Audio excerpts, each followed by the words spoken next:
Joy is the fruit that defies circumstances. Yes, it does. Joy isn't the absence of problems, it's the presence of perspective. Yes, it is. In Galatians 5:22, notice that Paul lists joy right after love. And I didn't think that was an accident, because this isn't happiness based on what's happening. This is joy, and it's deeper than the surface and stronger than the storm, amen?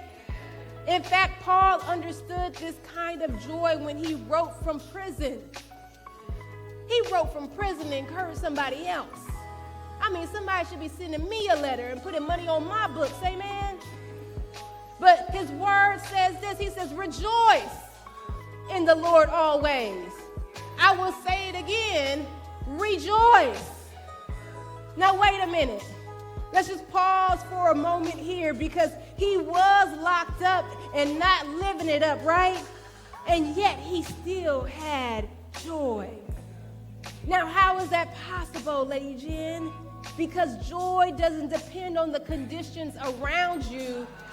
It's anchored in the Christ within you, amen? Yes, it does. Even Jesus, he said, for the joy I set before him to endure the cross. Hebrews says, now I want to be very clear that he didn't enjoy the pain, hello, but he had joy because he saw purpose in the process. Come on. He saw purpose in the process. And I don't know who's here today and you're saying, you know what, some things hurt a whole lot. It's like, how the heck was I dealt these cards? But when we lean into the Spirit, God is saying that joy is still available.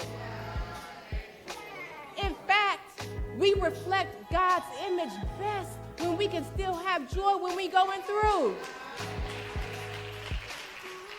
And it's not for a facade or to say that I'm all spiritually deep. No, it's to give God the glory. It's to draw somebody else into the community of faith, amen? And I love this, because we have to keep it 100, because life will test you, right? Bills will pile up sky high. Do you hear me? Betrayal will come uninvited. Burnout will happen. Your heart will be broken. But somebody say joy. Joy don't fold under pressure. Amen. Joy claps back with faith. Joy says, yeah, this hurts, but God's still good.